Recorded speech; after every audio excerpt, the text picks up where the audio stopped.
Hello, I'm Brainerd Carey, Director of Praxis Center, and today I want to talk a little bit about grants. There's a lot to talk about in terms of grants, so today I want to talk about just 3 tips, and those tips are, to begin with, to read the whole grant. The second tip is to be succinct, and the third tip is to look at previous winners of the grant. So I want to go over these tips and explain why they're important and often overlooked. Reading the whole grant. This is critical. Oftentimes you find a grant and you think, okay, great, I'm going to apply to this. And you just jump in and you begin applying. First page, second page, and go through it. That is typical of how people jump into grants. It's how we read. It's how we, look at instructions or anything. We tend not to read the whole instruction book first, right? Before assembling a piece of furniture or read the outline of a book. But in the case of a grant, it's really important to read the whole grant. It would probably take no more than 10 minutes, 15 minutes at the most.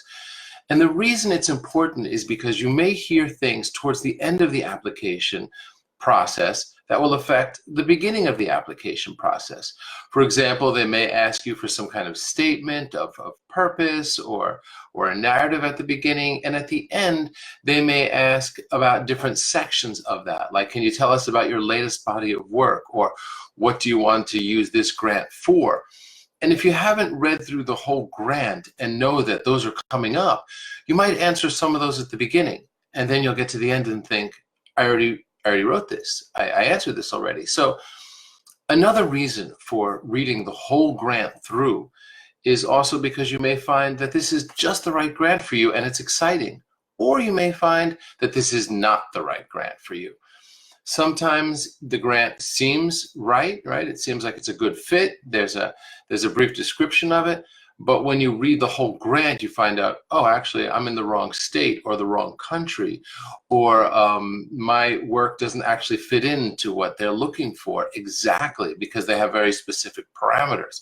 So again, I can't overestimate that enough. Read the whole grant. It takes about 15 minutes. It's critical. Okay, the second one is about being succinct. The second tip. Succinct is not easy to do for a lot of people. It means being, in my mind, it means being very brief and clear and to the point. When they're asking you for something, they may say, you have up to 500 words, or you have up to 700 words. It doesn't mean you have to use those 700 words or those 500 words. They're just saying, please, no more than 500 or 700 words. They're giving you a maximum. So if they ask for 500 words, it's okay to give them 300. It's okay to give them 250. Be succinct. The jurors are inundated with reading grant after grant after grant. There's nothing more refreshing and pleasurable than reading a grant and some writing that is brief and to the point. That's really key. You're dealing with juror fatigue in all of these. Depending on whether they're looking at your grant before lunch, after lunch, on a Monday or a Friday, there's all these theories about what it means for jurors to look at your work at just the right time. But I would suggest that you be as succinct as possible and don't feel that you have to go right to the word limit of whatever it is. Use what's necessary, write more at the beginning, but then cut, so that you're left with just what's essential, just what's interesting, right? You want to grab their attention. Okay, finally, the third tip is look at previous winners. This is often something that's overlooked. You see a grant that's good for you, there's a deadline that's coming up, you read through the grant, great, let's jump into it and go for it. You'll get much more clues about what the jury's actually looking for, what they actually want, if you look at previous winners. And almost all grants, all grants that I know of, list somewhere their previous winners, whether it's the Guggenheim or NIFA, Harpo, Awesome Grant. All of these grants list winners, showcase winners, because they're proud of their winners. So when you look at the winners of previous grants, of previous recipients of the grant that you're applying for, look closely at those recipients, not just who they are, where they're from, but also the grant is going to describe them in about a paragraph or so. usually like 2 sentences, very little. Even when the MacArthur grants come out, you look at the New York Times and how they list the MacArthur grants, and they'll list, who won the grant, and in just 1 sentence they describe what it's all about for them, why they won the grant. I mean, that's incredible, right? The grant agency is able to communicate to the public in 1 or 2 sentences why that recipient won the grant, more or less, and what their kind of work is. Seems remarkable, right? So that's the writing to look at and to emulate. You'll see little descriptions of who they are. And you need a description like that of you, even if that's not in the grant. When you see previous recipients and you see, so-and-so got the grant for working with, paintings or homes in this way or that way, or doing installations, whatever it is, look at those 1 or 2 sentences and write those 1 or 2 sentences for yourself as if you have won the grant. And this is not something that's going to be asked in the grant in most cases, but they're going to look at your grant, and there's, from all the pieces of writing that are in there, they're going to, and if you win the grant, they're going to extract something from that to say, so-and-so, your name won this grant, and she does work that's about X, Y, and Z. So what I would strongly suggest is, besides the first 2 tips, the last tip, look at previous recipients of the grant. Look at how the grant described those previous recipients. And it's in specific language, and it's only 2 sentences, you'll see, or 3 sentences. Write that about yourself. Even if you have, it's not required for the grant, it's an exercise. And it not only makes you feel like this is what it would sound like if I won the grant, this is how they'd announce me, but also it's an exercise in making things so succinct that in 2 sentences, the grant agency can explain who you are and why you won the grant, more or less.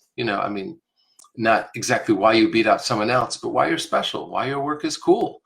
So again, to go over these tips for reading, for winning a grant. Number 1, may seem obvious, but read the entire grant, read the whole thing straight through. And when you finished reading the grant, even though you want to just jump in, go through the whole thing, because you may come to the end of the grant and realize, oh, this isn't for you. Or you may realize, wow, this is actually perfect for me, and I can bring in this fact and this fact in the earlier parts of this grant to highlight what they're looking for, because now I see what they're looking for.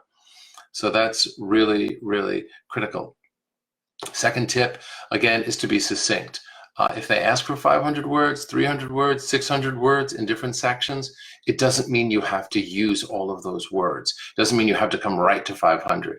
Definitely means you can't go over, but they're trying to say, whoa, stop at 500, please, because after that, it's too much for us to read. So if you give them 250 or 300 instead of 500, that is fine. There's no reason to fill that up. Being succinct helps with juror fatigue. It helps all of us read and get through things very clearly. So again, in the third tip that I was just talking about, this is in summary. The third tip is to look at previous recipients of the grant. And when you look at previous recipients of the grant, you'll see the agency will have a little blurb about them. Maybe it's a paragraph, maybe it's 2 sentences. It's usually not very much at all. Write those. Not only should you look at those recipients so you see the kind of people that are winning this grant and the kind of mediums they're involved in, but also you're looking specifically at that little piece of writing. So look at that piece of writing and write one for yourself. It's not asked for in the grant, but just write it. Not only is it a kind of a visioning thing to do, right? It's you're writing a little blurb as if you won the grant, but it'll help you understand succinctly what your kind of proposal and winning grant is reduced to. And it should be very simple and clear. And though that may seem daunting at first, it's everything really, because the jury must understand you clearly and succinctly. And if you win the grant, they must be able to explain clearly and succinctly who you are. So you can imagine thinking about that beforehand is not just exciting for you because you write this little blurb. It's as though you've won the grant already. That's nice, but it gives you a head start on really understanding how you will be perceived, and it gives you a head start on writing the whole grant. And it's only a few sentences to write that part. So I hope that helped. If you're a member of Praxis Center, of course, there's much more information in the grant writing course, which you can access through praxiscenterforaesthetics.com. And if you're not a member, I'll put a link here if you'd like to join. So thanks everyone for listening and all your great comments. And I wish you well and a great day in your studio.